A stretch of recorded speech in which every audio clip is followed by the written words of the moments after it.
আমার দেশে 70-72 বছরেরও নেতা আছে, আছে না? কিন্তু দেখা যাচ্ছে মাথার চুল কালো, মুখ মনে হয় শিশু বাচ্চা। এই অবস্থায় যদি মরে যায় কবরের মধ্যে তখন ফেরেশতা বলবি ই আব্দুল্লাহ কুম বিইজনিল্লাহ, হে আল্লাহর বান্দা তুমি আল্লাহর হুকুমে উঠে দাও। তখন বান্দা উঠবে, মুনকার নকির দেখবে, কে রে চল দাবানে, গায়ের চামড়া ঘুষরি, মাথার চুল এত কালো ঘেরা। তখন আল্লাহ কবি ডাকতো বোর্ডের ঘর যা, আর নিবন্ধনের তালিকা দেখে তো বয়স কত, যা দেখে 75 বছর বয়স, 75 বছর বয়স। আল্লাহ এর মাথার চুল কালো, মুখত একটা চুল নেই, ব্যাপার কি? তখন আল্লাহ কবি তোর মুখের থুতে দিয়ে আর দাড়ি চলে দেন, লোক দিয়ে ডলন দিয়ে দেখবি খালি মার্কিন বাড়াচ্ছে। আমার দেশে কালো কালি আছে, বাংলাদেশের স্ত্রী আর স্বামীর মধ্যে সন্ধে ঢুকে গেছে। আমার ভাইয়েরা, আল্লাহ রাব্বুল আলামিন কোরআনুল কারীমের সূরা মুদ্দাসসিরের ভেতরে বলেছেন কুল্লু নাফসিন বিমা কাসাবাত রাহিনা ইল্লা আসহাবাল ইয়ামিন ফি জান্নাতিন ইয়াতাসাআলুনা আনিল মুজরিমিন মা সালাকাকুম ফি সাকার ক্বালু লাম নাকু মিনাল মুসাল্লিন ওয়া লাম নাকু নুতিমুল মিসকিন ওয়া কুন্না নাখুদু মাল খাইদিন ওয়া কুন্না নুকাজ্জিবু বিয়াউমিদ্দিন। আমার আল্লাহ বলছেন পৃথিবীর মানুষেরা যেদিন হাসরের ময়দান হাজির হবে, কিয়ামত হাজির হবে, ওই দিন প্রত্যেক অপরাধীরা, প্রত্যেক দোষীরা, প্রত্যেক অপরাধীরা জাহান্নামে গ্রেফতার হবে। ধরে নাউযুবিল্লাহ। তাহলে অপরাধ কি? অপরাধ হলো 4টি অপরাধ যাদের থাকবে তারা সাকার নামক জাহান্নামে প্রবেশ করবে। তার ভেতরে 1 নাম্বার অপরাধ হবে ওয়ালাম নাকু মিনাল মুসাল্লিন, আমরা পৃথিবীর জমিনে নামাজি ছিলাম না। যারা নামাজ আদায় করবে না তারা সাকার নামক জাহান্নামে যাবে। আমাদের দেশে নামাজি বেশি না বেনামাজি বেশি? রোজার মধ্যে নামাজি বাড়ে, কিন্তু ওটা ওই 1 মাসের জন্য। কি রোজাও শেষ, ওর নামাজ নিয়ে আলমারি তুলে থয়। কি আমার সমাজে বহু নেতা লিডার আছে, তারা নামাজই পড়ে না। কিছু কিছু মেম্বার আছে 6 মাসও ওযু করে না। আমাকে এলাকায় ইদিক বোধহয় তাহাজ্জুদ পড়ে। কি অথচ হ্যান্ডবেলত লিখিতে ভোটের আগে যে কি কি লিখিছে, বিশিষ্ট সমাজসেবক, গরিবের বন্ধু, সৎ চরিত্রবান, নির্ভীক, অন্যায়ের প্রতিবাদী কণ্ঠ। কতক্ষণ গরিবের বন্ধু, ফুলের মতো চরিত্র। কি কতক্ষণ নামাজ পড়ে না 1 ওয়াক্ত, গাঁজা খায় 5 ওয়াক্ত। কতক্ষণ হ্যান্ডবেলত লেখার কাম বাজে নাই। যে লোকটা ঈমান আনার পর নামাজ আদায় না করবে, আমার রাসূল বলছেন মান তারাকাস সালাহ ফালাইসা মিন্নি, যে ব্যক্তি নামাজ তরক করবে সে আমার দলভুক্ত নয়। ঠিক কিনা? আমরা কি রাসূলের দলে থাকতে চাই? তাহলে নামাজ কায়েম করতে হবে। রাজি আছেন? যদি নামাজ কায়েম না করেন খবরটা কি দেখেন, কোরআনে আল্লাহ বলছেন, আমার আল্লাহ বলছেন কুল্লু নাফসিন বিমা কাসাবাত রাহিনা, কিয়ামতের দিন প্রত্যেক অপরাধী জাহান্নামে গ্রেফতার হবে। ইল্লা আসহাবাল ইয়ামিন ফি জান্নাতিন, শুধুমাত্র আল্লাহর সিংহাসনের ডান পার্শ্বে যারা থাকবে তারা যাবে জান্নাতে, বামের লোকগুলি যাবে জাহান্নামে। কিয়ামতের ময়দানে মানুষগুলো 2 ভাগ হবে, 1 ভাগ জাহান্নামী, 1 ভাগ জান্নাতি। সুবহানাল্লাহ। আল্লাহ যদি আমাদেরকে জান্নাতের ভাগে দেয়, জীবনটা শান্তি হোক। জোরে কান আমিন। তাহলে জান্নাতের ভাগে ডান দিকে আল্লাহর সিংহাসনের ডানে থাকবে যারা নামাজি। তাহলে যত লোক নামাজ না পড়ে এই সংখ্যা বেশি না কম? হ্যাঁ, কি নামাজ না পড়ার লোকই বেশি। আবার আল্লাহ কোরআনে বলছেন ওয়ালাকাদ জারানা লিজাহান্নামা কাসীরাম মিনাল জিন্নি ওয়াল ইনস লাহুম কুলুবুল লা ইয়াফকাহুনা বিহা ওয়া লাহুম আয়ুনুল লা ইবসিরুনা বিহা ওয়া লাহুম আযানুল লা ইয়াসমাউনা বিহা উলাইকা কাল আনআম বাল হুম আদল উলাইকা হুমুল গাফিলুন। আবার আল্লাহ বলছেন, ও পৃথিবীর মানুষগুলি, আমি তোমাদের বেশিরভাগ মানুষের জন্য জাহান্নাম সৃষ্টি করেছি।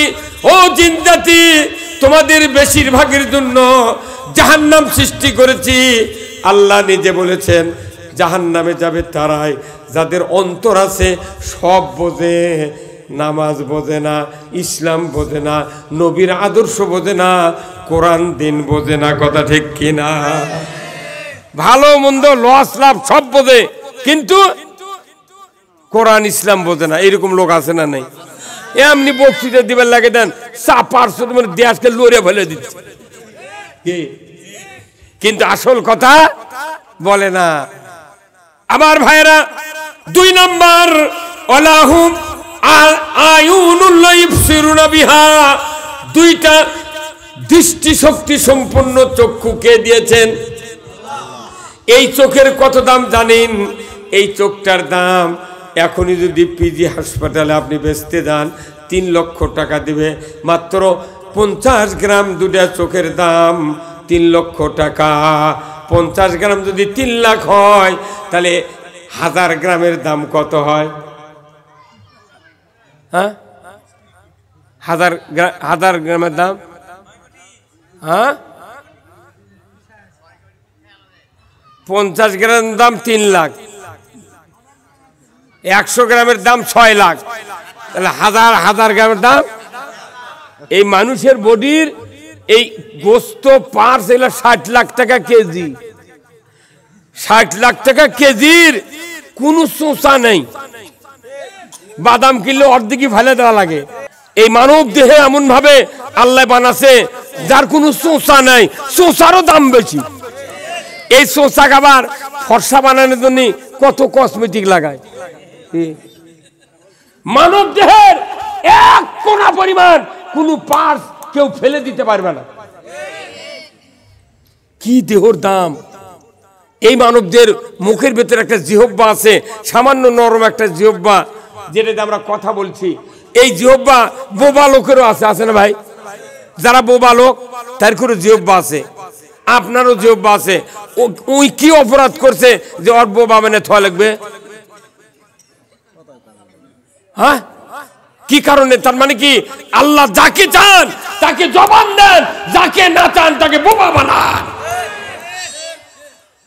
আমার জিহ্বা আছে, এই জিহ্বা দিয়ে আমি কত কি করতেছি। এই জিহ্বা কি জানেন? এটা হলো ডায়াগনস্টিক সেন্টারের একটা মেশিন। এই যে প্যাথোলজি পরীক্ষা করে না, রক্ত, প্রস্রাব, পায়খানা পরীক্ষা করে না, তে আমাদের এই জিহ্বা এমন একটা পরীক্ষার যন্ত্র যেটা 1000 রকমের খাদ্য দিলে সেকেন্ডে রেজাল্ট দেয়। কি মেশিন! লেবু দিলি বলছে লেবু, কাগজ নাই, কলম নাই, কিচ্ছু নাই, দিলি টেস্ট। আর আপনি যান হলিপ্যাথে যান, পঞ্চভাই ক্লিনিক, জিডি যান, 5000 টাকা খরচ করে সিটি এক্সেন, ইসিজি, এক্সরে, এমআরআই সব করে রিপোর্ট নিয়ে কমে 10,000 টাকা লাগবে পরীক্ষার রিপোর্ট নিতে। কি জিহ্বা! এটা দিয়ে আল্লাহর পক্ষে, রসুলের পক্ষে কথা না কা, খালি বোম ফাটানে মিথ্যা কথা করছে আমরা। কথা কন মুসলমান, এই জিহ্বার দাম 10 কোটি টাকা। 10 কোটি টাকা।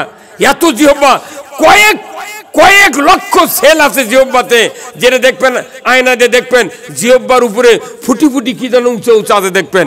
এই প্রত্যেকটা ফোঁটা ওই মাথা দিয়ে হাজারো রকমের খাদ্যের স্বাদ আপনাকে টেস্ট জানিয়ে দিচ্ছে। কলিজা এটা বুঝতে পারছেন, এটা লেবু, এটা কমলা, এটা আপেল, এটা বাদাম, এটা গুড়, এটা চিনি।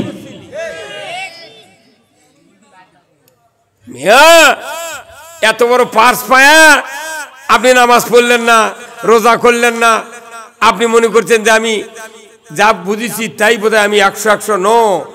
আমার আল্লাহ বলছেন, ও দুনিয়ার মানুষেরা, জাহান্নামীরা জাহান্নামে যাবে, জান্নাতীরা জান্নাতে যাবে। মাঝখান দিয়া এমন বেলজিয়াম কাচের প্রাচীর থাকবে। জান্নাতীরা জাহান্নামীদেরকে দেখতে পাবে, তারা আরবি দিয়া প্রশ্ন করবে, ইয়াতাসাআলুনা আনিল মুজরিমিন, হে অপরাধীরা, মা সালাকাকুম ফি সাকার, কোন অপরাধে তোমরা সাকার নামক জাহান্নামে প্রবেশ করেছো? কোন অপরাধে প্রবেশ করেছো? তারা বলবে, ক্বালু লাম নাকু মিনাল মুসাল্লিন, আমরা দুনিয়ায় নামাজি ছিলাম না। যারা নামাজ আদায় না করবে তারা জাহান্নামে যাবে। কার কথা? তাহলে বাংলাদেশে যারা এখনো নামাজ আদায় করে না, এদেরকে নামাজি বানাবে কে? কে বানাবে? হ্যাঁ, আল্লাহ পাগল। যারা নামাজ আদায় করে এদের নামাজি বানাতে হবে সরকারকে। রাষ্ট্র শক্তির দায়িত্ব এই বেনামাজিদেরকে নামাজি বানানো। আল্লাহ কোরআনের সূরা হজের 41 নম্বর আয়াতে আল্লাহ বলছেন, এদেরকে জাহান্নাম থেকে বাঁচানোর কাম মৌলবীর নাই, তবলিগের নাই, পীরের নাই, কাউরু নাই, বক্তার নাই। এদেরকে জাহান্নাম থেকে বাঁচাবে কে? কোরআনকে জিজ্ঞাসা করলে একবার ফাইনাল রিপোর্ট দিয়ে দেবে। যখন আল্লাহু আকবার। আবার আল্লাহ বললেন, আল্লাযীনা ইম্মাক্কানাহুম ফিল আরদ আকামুস সালাতা ওয়া আতাউয যাকাতা ওয়া আমারু বিল মারুফ ওয়া নাহু আনিল মুনকার ওয়া লিল্লাহি আকিবাতুল উমুর। জোরে কন্না মারহাবা। আবার আল্লাহ বললেন, ও দুনিয়ার মানুষেরা, তোমরা যদি মুসলমান হও, কোন ভূখণ্ডের যদি শাসন ক্ষমতা পাও, সরকার হও, প্রেসিডেন্ট হও, ক্ষমতায় দাও, 4টি দফা চালু করবা। 1 নাম্বার নামাজের আইন, 2 নাম্বার জাকাত আদায়ের আইন, 3 নাম্বার ন্যায়ের আদেশ, 4র্থ নাম্বার অন্যায়ের নিষেধ। এই 4টি দফা দুনিয়ার কোন সরকার প্রধানমন্ত্রী যদি কায়েম করে, আমার আল্লাহ বলেছেন জমিনটা হবে জান্নাতের জমিন। সরকার আইন করে যদি নামাজ না পড়লে এই শাস্তি, আজান লাগবে না, আগে জুম্মা যা বসে থাকবে। কি ভাই? আর আমাকে এই যে বক্তৃতা দিচ্ছি, দেখা যায় বক্তার বেটা বেনামাজি। কি ভাই, তাই না? মুয়াজ্জিনের বেটা ডবল বেনামাজি, ইমামের বেটা রিডবল বেনামাজি, মোতাল্লির বেটা ট্রিপুল বেনামাজি, হাজির বেটা ওযুই জানে না। কতক্ষণ আমিয়া নামাজ আদায় করবে রাষ্ট্র আইনে? কার কথা? আল্লাহর কথা। আমরা বক্তৃতা নামাজে বানাতে পারবো না। কেউ ডাকলে সওয়াব পাবেন, কিন্তু কংক্রিট নামাজ কায়েম হতে পারে না। আবার আল্লাহ বলছেন, এরপরে জিজ্ঞাসা করবে, ভাই আর কি অপরাধ তোমাদের ছিল? তারা বলবে, ওয়ালাম নাকু নুতিমুল মিসকিন, আমরা মিসকিনদের ব্যাপারে ভ্রুক্ষেপ করি নাই। যারা অসহায়, সমাজে গরিব, এতিম, অসহায়, দিনহীন ভিখারি ছিল, সাইল করে খায়, এদের ব্যাপারে আমরা নজরদারি করি নাই। অতএব আমাদের টাকা ছিল, পয়সা ছিল, জাকাত দেই নাই, দান খয়রাত করি নাই, অতএব আমরা এই কারণে জাহান্নামে এসেছি। তারপরে বলা হবে, আর কি অপরাধ করছিলে? তারা বলবে, ও আল্লাহর বান্দা শোনো, আমরা দুনিয়ার জমিনে ইসলামকে বিলুপ্ত করতে যারা চেষ্টা করেছিল, আমরাও তাদের সাথে প্রচেষ্টায় রত ছিলাম। 4র্থ নাম্বার বলবে, কিয়ামতের দিবসের দিনটা আমরা মিথ্যা মনে করছিলাম, যার কারণে 4টা দোষ থাকার কারণে আমরা জাহান্নাম এসেছি। জোরে কর নাউযুবিল্লাহ। আমার ভাইরা, আমি আপনাদেরকে একটা আশ্বাস বানিয়ে দেই। আমার আল্লাহ বলেছেন, দুনিয়ার মানুষেরা তোমরা শুনে রেখে দাও, দুনিয়াতে যখন বিচার হবে না, আখিরাতে যখন বিচার শুরু হয়ে যাবে, মানুষগুলি জান্নাতে যাবে, জাহান্নামে যাবে। যাওয়ার পরে আল্লাহ তাআলা এক এক করে শাস্তির পর জাহান্নাম থেকে উঠানো হবে। সর্বশেষে যে মানুষটাকে জাহান্নাম থেকে আল্লাহ তাআলা উঠাবেন, ওই লোকটা জাহান্নামের ভেতরে হাউমাউ করে কান্নাকাটি করবে, এত চিৎকার করবে, কান্নার চোটে ওই লোকটির জবান শুকিয়ে যাবে। আল্লাহ বলবেন, ফেরেশতা দেখো না, আমার ওই বান্দা কাঁদে কেন? কি হয়েছে? বান্দা কি চায়? ফেরেশতা জিজ্ঞাসা করবে, আল্লাহর বান্দা কেন তুমি কাঁদো?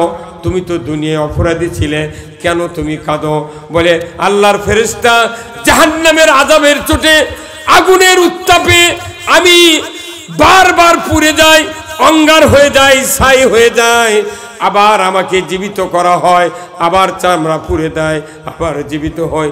বারবার এইভাবে কষ্টে কষ্টে আমি এত কষ্ট ভোগ করছি, আর জাহান্নাম থেকে আমি থাকতে পারি না। আমাকে দয়া করে যদি আল্লাহ জান্নাত আর জাহান্নামের মাঝখানে দাঁড় করায় দিতেন, আমি বড় শান্তি পেতাম। জাহান্নামে আমি বুঝে পারছে যে আযাব কে দিচ্ছে, আল্লাহ দিচ্ছে।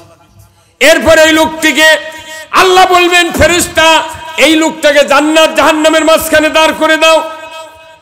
ফেরেশতা দাঁড় করে দিবে, বান্দা তুমি এই জায়গায় থাকো। ঠিক দাঁড়িয়ে থাকার পর জান্নাতও দেখতে পায় না, জাহান্নামের একটু উত্তাপ লাগে, আবার চিৎকার করে কান্নাকাটি শুরু করবে। আমার রসুল বলেছেন ওই লোকটাকে আবার ফেরেশতা জিজ্ঞাসা করবে, আল্লাহর বান্দা কি হয়েছে, কেন কাঁদো? এইবার আল্লাহকে বলবেন, আল্লাহ আপনি তো শুনছেন এই লোকটা জান্নাত দেখতে পায় না, অথচ জাহান্নামেরও তাপ লাগে, এই কষ্টের কারণে সে আবার কাঁদাকাটি শুরু করেছে। লোকটি বলবে, আমাকে যদি জান্নাতের দরজায় যদি দাঁড় করে দেওয়া হতো, আমি প্রাণ ভরে জান্নাতটা দেখতাম, জান্নাতের ভেতরে আমি ঢুকতে চাই না, দরজার কাছে দাঁড়িয়ে দাও। আল্লাহ বলবেন, আমার ফেরেশতা লোকটাকে জান্নাতের দরজায় দাঁড়িয়ে দাও। দাঁড়িয়ে দেওয়া হবে, কিন্তু জান্নাত এত বড়, দরজার থেকে পুরা জান্নাত দেখা যায় না, পুরা জান্নাত দেখা যায় না। ওই লোকটি আবার ফুপিয়ে ফুপিয়ে কান্নাকাটি শুরু করেছে। আল্লাহ এইবার বলবেন, বান্দা তুমি কেন কাঁদো, কি হয়েছে? আগুনের ভেতরে ছিলে, জাহান্নামে মাঝখানে আনলাম, সেখান থেকে জান্নাতের দরজায় দিলাম, আবার তুমি কেন কাঁদো? লোকটি বলবে, আল্লাহ আপনি মেহেরবানি করে দয়া করে আমাকে জান্নাতের দরজায় দাঁড় করে দিয়েছেন, দয়া করে যদি জান্নাতের মাঝখানে আমাকে দাঁড় করায় দিতেন, আমি কোনো ফল খাবো না, হাত দেবো না, শোবো না, আমি ঘুরিয়া ঘুরিয়া জান্নাতের নাজ নিয়ামত দেখবো। আল্লাহ তুমি এতটুকু একটা দয়া আমার উপর বর্ষণ করে দাও। লোকটাকে আল্লাহ আবার বলবেন, হে ফেরেশতা দাও, এ আমার বান্দাকে জান্নাতের মাঝখানে তুমি দাঁড় করে দাও। জান্নাতের মাঝখানে দাঁড় করে দেওয়ার পর লোকটা হাউমাউ করে কান্নাকাটি শুরু করবে। আল্লাহ বলবেন, বান্দা কোথায় ছিলে, কোথায় আনলাম? ছিলেন তুমি ছিলে জাহান্নামের ভেতরে, জান্নাত আর জাহান্নামের মাঝখানে দিলাম, সেখান থেকে জান্নাতের দরজায় দিলাম, তুমি তারপরও কাঁদতে থাকলে, আবার তোমাকে জান্নাতের মাঝখানে দিলাম, কেন আবার কাঁদো? লোকটি কাঁদবে আর বলবে, আল্লাহ যে কুদরত দিয়া তুমি জান্নাতের মাঝখানে আমাকে দাঁড় করে দিয়েছো রে আল্লাহ, আমি এই জন্যই কাঁদি, এই জান্নাত থেকে আর আমাকে কোনোদিন যেন বের না করা হয়। আল্লাহ বলবেন, আমার বান্দা তুমি জানো না আমার কুদরত, আমার নিয়ামতের তুমি না শুকরি করে এসেছিলে দুনিয়ার থেকে, তোমাকে যে জান্নাত দিয়েছি, তোমার এই জান্নাতই শেষ নয়, তোমার জন্য একটা পার্সোনাল জান্নাত আছে। সেই জান্নাতের আয়তন হলো পুরো দুনিয়ার 10 গুণ সমান। জোরে কন্যা মারহাবা। তোমার সামান্য ঈমান এনে যে তুমি এত বড় জান্নাত পাইবে, সে একটু পরে তোমাকে সেই জান্নাতে দেওয়া হবে। আজকে আমরা যারা মাহফিলে বসে আছি, আল্লাহর ওই জান্নাতের যদি সুবাস যদি কোরআন হাদিসের আয়াত পড়ে যদি আমরা জানতে পারতাম, বুঝতে পারতাম, আল্লাহর ইজ্জতের কসম এক ওয়াক্ত নামাজ কাজা করতে পারতাম না।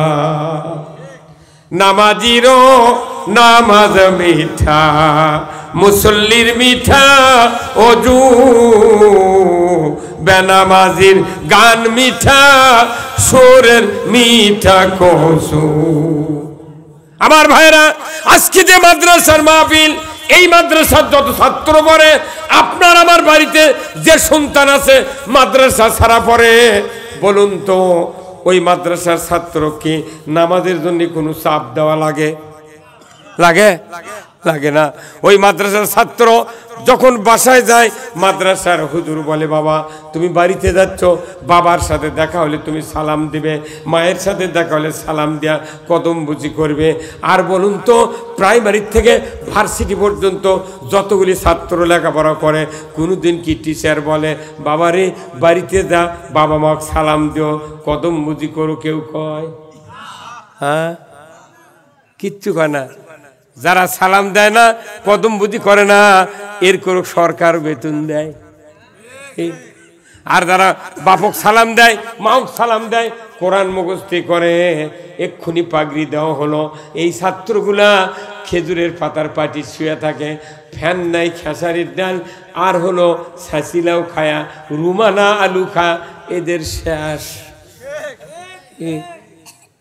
হ্যাঁ, যারা নামাজ পড়ে না, যারা হিঁটুর সাথে হিঁটু ঠেকে দেয়া, মানে বন্ধু আর বান্ধবী বাদাম খায়, তার করে বাস দিয়ে নিয়ে যায়, বাস দিয়ে থুয়ে যায়। কি ভাই? হ্যাঁ হ্যাঁ হ্যাঁ হ্যাঁ, কথা বোঝেন? এই যে ভালোবাসার দিবস আসছে, আজ হলো 12, কাল একদিন পরে 14ই ফেব্রুয়ারি। এটা ভালোবাসার দিবস নয়, এটা কুলাঙ্গার দিবস। এই কথা ঠিক কিনা? মুসলমানের ভালোবাসা একদিন করলে হবে না, জীবন ভর ভালোবাসা থাকতে হবে। যারা শুধু 14ই ফেব্রুয়ারি ভালোবাসা পালন করে, এর কেন স্ত্রীর সাথে খালি একদিনই মিল হয়, আর কোনোদিন মিল নেই। সবার আমার আব্বা, আপনার আব্বা আমাদেরকে ভালোবাসে কি কোন বছরে একদিনের জন্য? আল্লাহ নিজে বলেছেন, আল্লাহ রসুল নিজে জবানে বলছেন যে বাপ বেটার ভালোবাসা মৃত্যু পর্যন্ত। সুবহানাল্লাহ। সে ভালোবাসাটা কি? আপনি যদি আপনার বাপক ভালোবাসেন, আমার রসুল বলছেন কোন নেককার সন্তান যদি পিতার চেহারার দিকে নেক নজরে একবার তাকায়, আমার রসুল বলছেন হাজ্জাতাম মাবরুর, কবুল হজের সওয়াব। ভালোবাসা দিয়ে যদি আপনি প্রতিদিন 10 বার করে বাবার চেহারার দিকে নেক নজরে তাকান, 10 বারই কবুল হজের সওয়াব আল্লাহ আপনাকে দিয়ে দেবে। আর যদি প্রেম করার নিয়তে যদি 14ই ফেব্রুয়ারি রাত্রিতে 9টা মহিলার দিকে 40 বার তাকান, 40টা জাহান্নামে যাওয়ার সওয়াব পাবেন। এই কতক্ষণ কোথায় মুসলমান? আমাদের ভালোবাসা পুরো জীবন। আল্লাহু আকবার। মাও যদি খালি ওই ছোট অবস্থায় ভালোবাসা, বড় হলে যদি ভালোবাসা বাদ দিত, তাহলে আমাদেরকে নাম ধরে ডাকার কেউ থাকতো না। হ্যাঁ, কি ভালোবাসা মায়ের! হা হা হা, যে মাওটা আপনাকে আমাকে ভালোবেসে জন্ম দিল পেটে, তারপরে আবার 10 মাস 10 দিন পর উদরে ধারণ করলো। যেদিন ভূমিষ্ঠ হলাম এত রক্তক্ষরণ হয়েছে, দাদি নানি ফুফু তারা ওই আমাকে বের করে আপনাকে বের করে ওই মায়ের বুকে দিয়ে বলছে, বুবু এই যে আপনার এই সন্তান। ওই সন্তানকে দেখে গালে কপালে চুমা দেওয়ার কারণে মায়ের শহীদের মতো রক্তাক্ত কষ্ট, প্রসব বেদনার যে কষ্ট নিমিষের ভিতর ভুলে যায়। আপনার আমার মা 13.5 মণ দুধ খাওয়াচ্ছে আমাদেরকে, 13.5 মণ। 2.5 বছরে 13.5 মণ। প্রতিদিন একটা শিশু সন্তান হাফ কেজি দুধ খায়।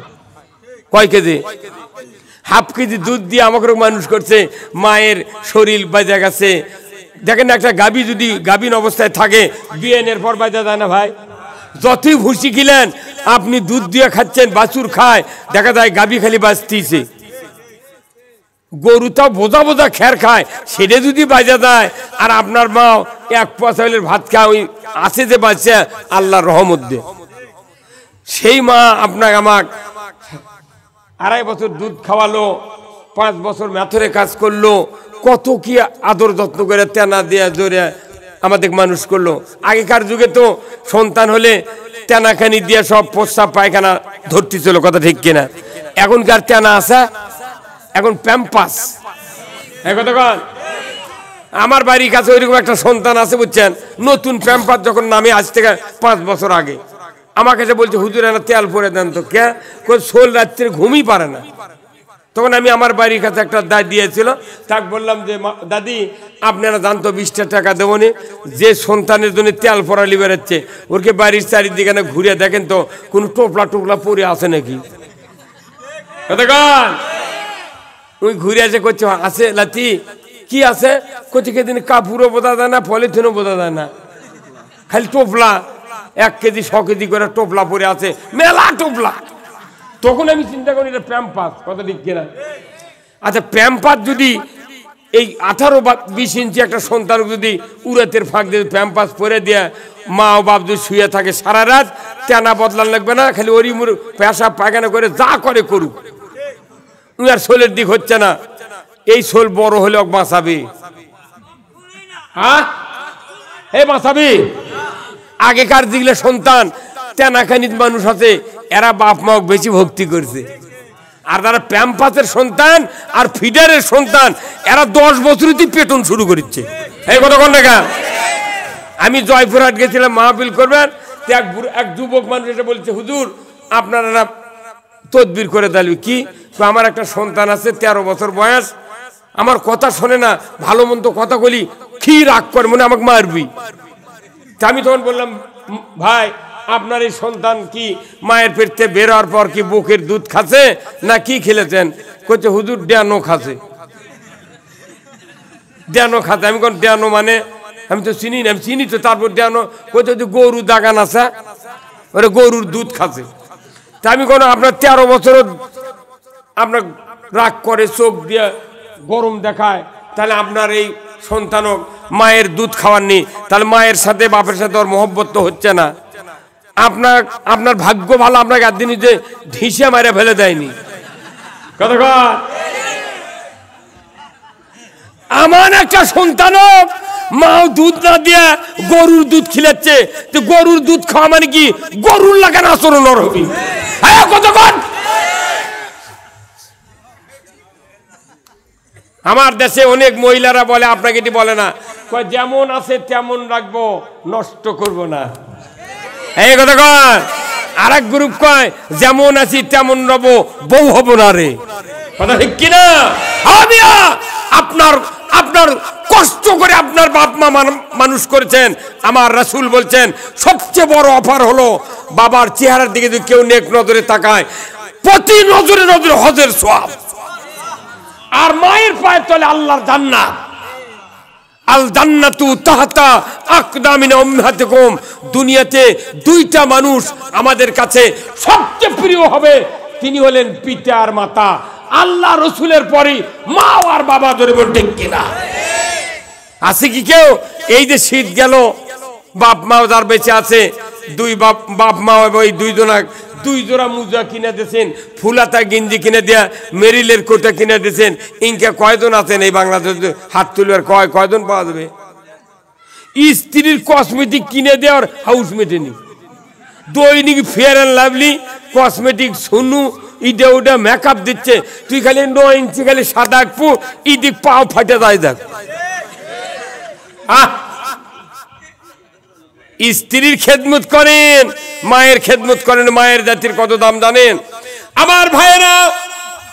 আল্লাহর রাসূল বলেছেন হুমা জান্নাতুকা ওয়া নারুকা। ওই পিতামাতায় জান্নাত, পিতামাতায় জাহান্নাম।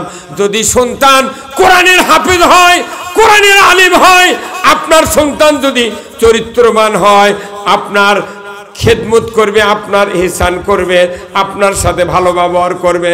কোরআনের চরিত্র ছাড়া, কোরআনের জ্ঞান ছাড়া পিতা মাতার খেদমত করার সন্তান তৈরি হয় না। সেই মাদ্রাসা আজকে মখরপুর, এই মাদ্রাসা আমি আপনাদেরকে বলতে চাই, যারা আমার সামনে বসে আছেন আমার ভাইয়েরা, আমি একটু জানতে চাই কারা কারা ঈমান নিয়ে মরতে চান? 2 হাত তুলে দেখান। ঈমান নিয়ে কারা কারা মরবেন? একটু 2 হাত তুলে দেখান। নামান হাত। কালাস হলো চাচ্ছে আমি ঈমান নিয়ে মরি, কথা ঠিক কিনা? এই সন্তান একদিন বড় হবে, ওই সন্তান একদিন সন্তানের বাবা হবে, কথা ঠিক কিনা? আমার ভাইয়েরা, আল্লাহর রাসূল বলেছেন তলাবুল ইলমে ফারিদাতুন আলা কুল্লি মুসলিমিন ওয়া মুসলিমাত। প্রত্যেক নরনারীর উপর কোরআনের ইলম শিক্ষা করা ফরজ। যারা মাদ্রাসায় লেখাপড়া করে, এই সন্তান যদি আপনার হাফেজ হয়, তাহলে আপনাকে ঈমানের মৃত্যুতে সহযোগিতা করবে যাকাত দানের সময়। জোরে বলুন ঠিক কিনা? রাসূল বলেছেন মানুষের যখন অন্তিম শয্যার সময় এসে যায়, ডান দিকে শয়তান বসে বাবার সুরতে, বাম দিকে শয়তান বসে মায়ের সুরতে। বাবার সুরতের শয়তান বলবে, বেটারে 50 বছর মাথার ঘাম পায়ে ফেলে তোমাকে লালন পালন করে এসেছি। আমি তোমাকে না খাইয়া তোমাকে খাওয়াইছি রে বেটা। ঈদের দিনে নতুন জামা কাপড় না পরিয়া তোমাকে জামা কাপড় পরাইছি রে বেটা। আমি মরণের সময় ইহুদি ধর্ম গ্রহণ করে মারা গেছি, তুমি ইহুদি হইয়া মরো।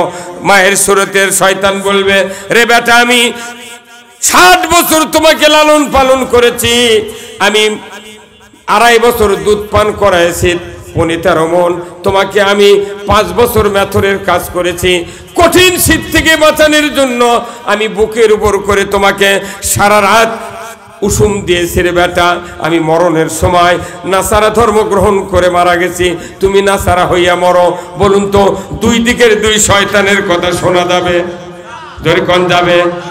আমার নবী বলেছেন, ও দুনিয়ার উম্মতেরা তোমরা শুনে রেখে দাও, তোমার ঘরে যদি একটা সন্তান হাফেজে কোরআন হয়, আলিম বেটা হয়, কারি সাহেব বেটা হয়, কোরআন প্রেমিক হয়, ওই সন্তান যদি তোমার মরণের সময় ওযু করার পর সূরা ইয়াসিন তেলাওয়াত করতে করতে তোমাকে যদি কানের কাছে পৌঁছায় দেয়, আমার রাসূল বলেছেন ওই কোরআন শোনার সাথে সাথেই ওই বাবা বলবে, এই তো আমার সেই হাফেজ সন্তান, আলেম বেটা, কোরআন প্রেমিক বেটা, যাকে আমি মাথায় টোপলা করে নিয়ে ওই মখরপুর হাফিজিয়া নুরানিয়া মাদ্রাসায় ভর্তি করে দিয়ে এসেছিলাম। 4 বছরের পর হাফেজ হয়েছিল। এই তো আমার সেই সন্তান, যাকে আমি কোরআনের হাফেজ বানাইছিলাম।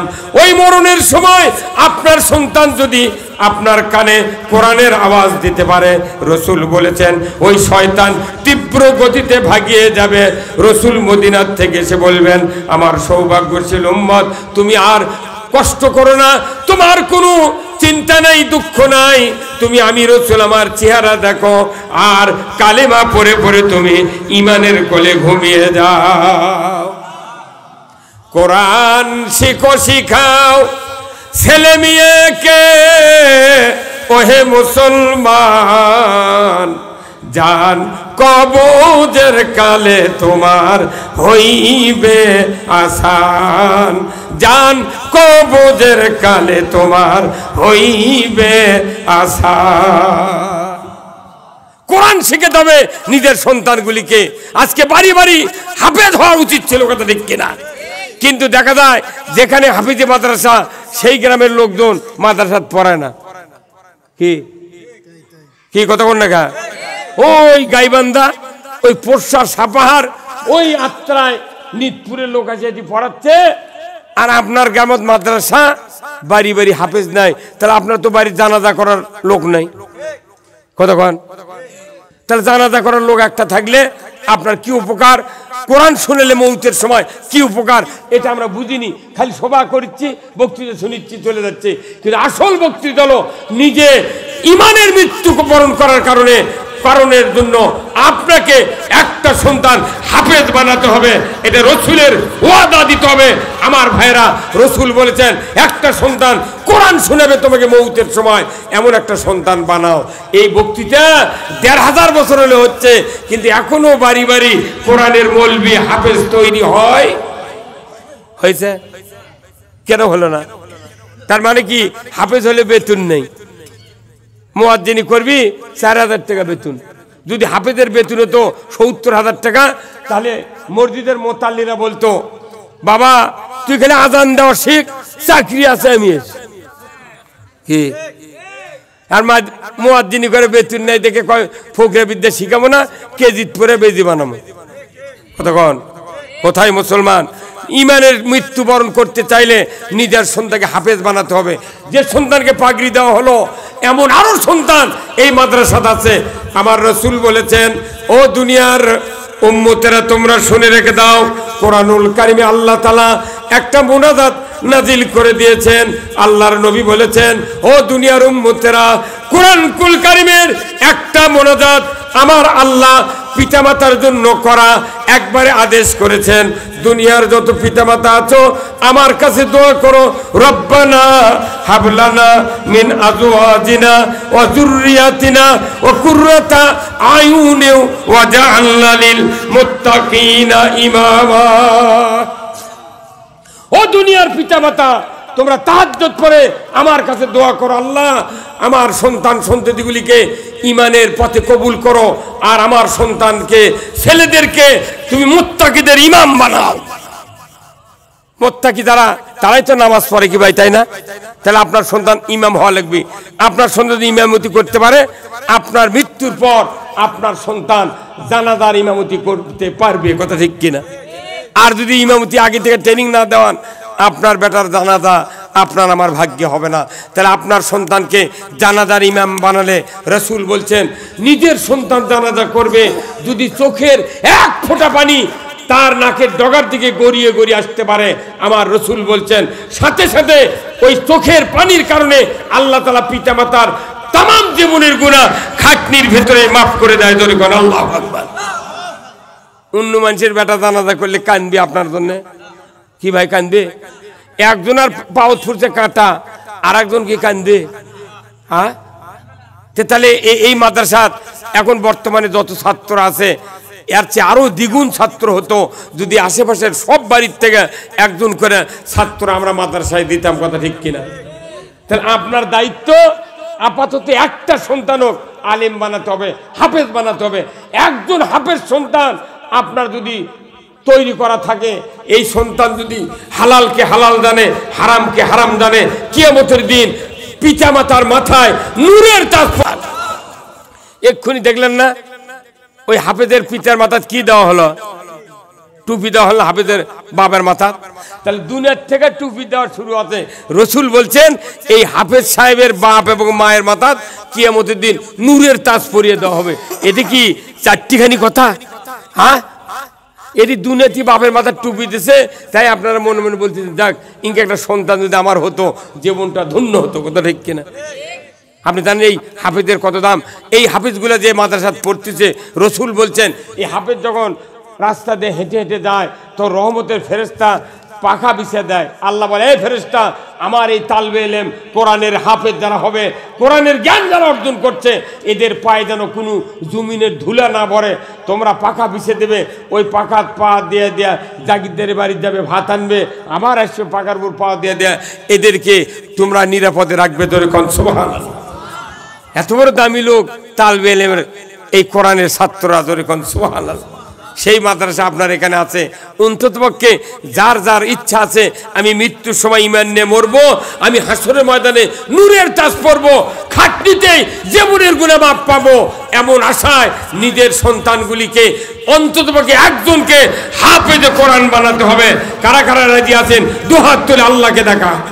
লিল্লাহি তাকবীর, নারায়ে তাকবীর। অবশ্যই হাফেজ বানান লাগবে। এই ভাইয়ের বোধহয় সন্তান নাই, ছেলে নাই, তো মিয়া নাই, তে মিয়াকে আপনি হাফেজা বানান না? বড় হচ্ছে, হ্যাঁ বড় হয়ে গেছে, তে ছোট আছে। আপনি একজন মহিলাকে, এক মেয়ে কন্যা সন্তানকে হাফেজ বানাবেন, হাফেজা বানাবেন, আপনার ছেলে হাফেজের চেয়ে 90 ডিগ্রি শক্তিতে দোয়া কবুল হবে। ধরে কোন আল্লাহু আকবার। একজন মহিলা কন্যা সন্তান পিতাকে যা ভালোবাসে, 4 জন ছেলেও তার অর্ধেক ভালোবাসে না। প্রত্যেকটা কন্যা সন্তান বাপের পাটি। কি কথা? কি সব কন্যা দেখবেন বাপের জন্য কান্দে, আর সব বেটা মায়ের ভালোবাসা। অনুরোধ করতেছি কন্যাই খালি মনে করবেন না যে এটা অসুবিধা, ছেলে হলে তো কেউ কেউ বগল বাজায়, হ্যাঁ, কিন্তু ওই ছেলে যখন জন্ম নেয় তখন খালা খুশি, নানি খুশি, ভাবি খুশি, দাদা খুশি, বাপ খুশি, এতই খুশি। কিন্তু তখন ওই সন্তান 10 বছর 20 বছর বয়স, তখন গাঁজা খায়, নামাজ পড়ে না, বাপক গালায় মারে, তখন কয় ই না হয় ভালো আছিল। কতক্ষণ তুই লাশ লুকাউই হলে, কতক্ষণ লাশ লুকাউই হলে, লাশ লুকা কতক্ষণ। আর মিয়া ছেলে হলে কয় হুজুর যা শাসন তা হয়নি। কি চাচ্ছিল তুই? কোথায় না বংশত বাঁচিয়ে দেওয়ার লোক হবি। কোন তো আমাকে যা বলেছি হুজুর দোয়া করেন একটা যাতে বংশত বাঁচিয়ে দেওয়ার সন্তান হয়। তাই আমি দোয়া করেছি, আল্লাহ দিল আর হচ্ছে একটা চোল। কিন্তু 1 বছর পর সভা করে গেছি, বলছে হুজুর আপনার থেকে দোয়া নেন, এই যা ইচ্ছা ছিল তা হয়নি। কি হতে তুমি চাইছিলে? কি বলেছি আমি বংশত বাঁচিয়ে দেওয়ার চাইছিলাম। বংশ আমার হচ্ছে কি চল? কোথায় মিয়া চল হুজুর। তাই বলে আচ্ছা, যখন এই কারেন্ট আছে না সন্ধ্যার সময় হারকিনকে ধরাচ্ছিল কত মিয়া চল তুই যা চাচ্ছু তাই তো আল্লাহ এই কথা কন তুই কি চাচ্ছিল যে মসজিদের মুয়াজ্জিন দে মসজিদের ইমাম দে না হাফেজ দে চাচ্ছু না তা চাইনি তুই বাঁচি দেওয়ার লোক চাচ্ছু আল্লাহ বাঁচি দেওয়ার লোক কি কথা ঠিক কিনা আপনাকে সৌভাগ্য রে আপনাকে সৌভাগ্য যে এখানে একটা হাফিজিয়া মাদ্রাসা আপনার একটু আন্তরিক হয়ে একটা বেটা হাফেজ বানান আল্লাহর ইজ্জতের কসম আপনার ইবাদতের আমলে যদি কিছু ঘাটতিও হয় ওই সন্তানের চোখের পানির কারণে আল্লাহ আপনার সব গুনাহ মাফ করে দেবে এই জন্য এটা কি চান না একটা হাফেজ হোক কি চান না আমার ভাইয়েরা শুধু তাই নয় কিয়ামতের ময়দানে একজন হাফেজ নানা নানি চতুর্থ নাম্বার গ্রুপ হলো শ্বশুর শাশুড়ি আর পঞ্চম নাম্বার গ্রুপ এক নাম্বার হলো মাদ্রাসার শিক্ষক আর আর দ্বিতীয় ধনের মধ্যে যারা মাদ্রাসা করলো অর্থ দিল যারা জাগির রাখলো আল্লাহর ইজ্জতের কসম রাসূল বলেছেন এই তিন গ্রুপের থেকে যত মানুষ হাফেজের ব্যাপারে সহযোগিতা করবে মাদ্রাসার ব্যাপারে সহযোগিতা করবে আমার রাসূল বলেছেন ওই 10 জনের ভেতরে এদের একজনকে আল্লাহ সুপারিশ করার হুকুম দিয়ে দিবে জোরে কন্না মারহাবা ও আমার দরদি ভাইয়েরা মখরপুরের ভাইয়েরা আল্লাহর ইজ্জতের কসম সন্তান যদি আলিম হয় দুনিয়াতে লস হবে না আখিরাতে লস হবে না আপনার একটু হয়তো দুনিয়ার জীবনে কষ্ট হবে কিন্তু আমার রাসূল বলেছেন আল্লাহ যার কল্যাণ চান তাকে কোরআনের জ্ঞান দেন জোরে কন্না মারহাবা একটা সন্তান যদি এমবিবিএস ডাক্তার হয় ওই বাপের কোনো চিন্তা থাকে না অসুস্থ হলে যদি বলুন ঠিক কিনা বাবা যদি অসুস্থ হয় মুনিরা তো বল আমার সন্তান ডাক্তার কোনো টেনশন নাই আপনার একটা সন্তান যদি হাফেজ হয় আলিম হয় তার চেয়ে বেশি সুচিন্তা আপনার হয়ে যাবে জোরে কন্না মারহাবা আসুন আমার ভাইয়েরা আমি আপনাদেরকে বলতে আমার মকরপুরের ভাইয়েরা ও আমার মা জানেরা ও আমার মুরব্বিনে কেরাম আমি আপনাদেরকে বলতে চাই এই কোরআনের মাদ্রাসা কিয়ামত পর্যন্ত কায়েম থাক যদি চান আসুন না আল্লাহর বান্দা বান্দিরা নবীর ঘর মাদ্রাসায় ওই বাপ মারা গিয়েছে মা মারা গিয়েছে দাদা দাদি নানা নানি মারা গিয়েছে ওই বিপদের সময় তাদের রুহের মাগফিরাতের জন্য আল্লাহর কোন বান্দা আছেন খুব তাড়াতাড়ি করে আসুন আমি আপনাদের জন্য দোয়া করব যারা আছেন নিজের দাদা বাবা মা নানা নানি যারা কবরে গেছে তাদের রুহের মাগফিরাতের জন্য এই মাদ্রাসায় অর্থ দিবেন টাকা দিবেন পয়সা দিবেন আমি আপনাদের জন্য দোয়া করব